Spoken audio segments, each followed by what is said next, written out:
Selamat siang Pak Tikno, saya Jasmine Anggriawan dari kelas 7B, kelas Leadership and Entrepreneur 3736. Di sini saya akan menjelaskan tentang Psychodynamic Approach. Yang pertama, saya akan menjelaskan tentang teori dari Psychodynamic Approach. Psychodynamic Approach itu merupakan kepemimpinan yang dapat berkembang dalam pendidikan dan juga keluarga.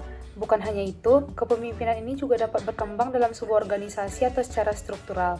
Psychodynamic approach ini ingin mengungkapkan hubungan latar belakang psikologis dengan kepemimpinan seseorang yang mendasari perilaku perasaan, emosi manusia, serta bagaimana mereka mungkin berhubungan dengan pengalaman awal.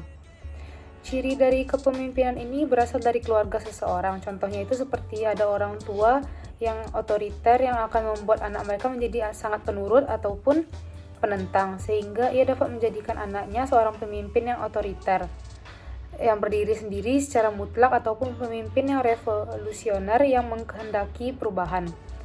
Jika menggunakan pendekatan psikodinamik ini, maka kita dapat melihat sisi emosi dari objek yang akan kita teliti. Dan kita harus tahu bahwa manusia itu adalah sesuatu yang kompleks. Yang kedua itu kegunaan dari teori psikodinamik untuk kepemimpinan ini. Kegunaan dari teori psikodinamik untuk kepemimpinan ini adalah untuk menganalisa dan mencari tahu masalah yang muncul yang berhubungan dengan masalah dalam perusahaan tersebut. Contoh itu seperti masalah dari perilaku pemimpin ataupun kurangnya inovasi pemimpin tersebut. Teori psikodinamik juga penting dapat agar para pemimpin mengetahui kepribadian dari seluruh bawahannya. Kita sebagai manusia tidak dapat menyangkal kepribadian kita sendiri yang dapat disebut sebagai shadow self.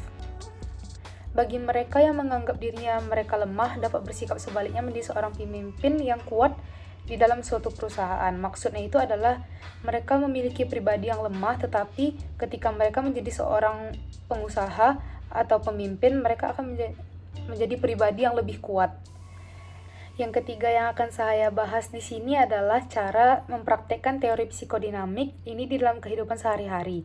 Yaitu menurut teori Freud, ID adalah bersifat hedonisasi dan selalu dipuaskan. Sedangkan ego bersifat jembatan antara ID dan superego. Kemudian superego berhubungan dengan religius, moral, aturan, dan norma. ID itu bekerja dengan menganut prinsip kesenangan. ID mencari kepuasan secara instan terhadap keinginan dan kemauan manusia. Apabila kedua ini tidak terpenuhi, maka seseorang akan menjadi tegang dan cemas. Contohnya itu seperti ketika saya memesan kamar hotel, tetapi ketika saya sampai di sana, kamarnya masih belum tersedia. Namun posisinya saya sudah merasa kelelahan dan saya ingin istirahat. Yang kedua yaitu ego. Ego mengerti bahwa orang lain juga memiliki kebutuhan dan keinginan. Oleh karena itu, menjadi seseorang yang egois bukanlah hal yang baik. Contohnya itu ketika saya sudah merasa kelelahan, tetapi saya harus memilih untuk pindah ke hotel lain atau tetap menunggu agar kamar yang saya pesan dari awal itu sudah tersedia.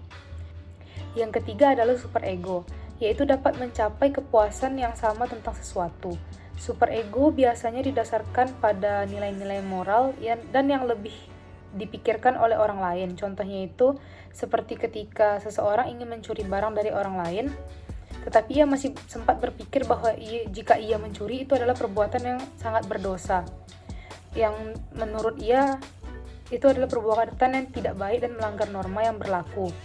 Dan pada akhirnya ia tidak akan melakukan hal yang menurut dia berdosa itu.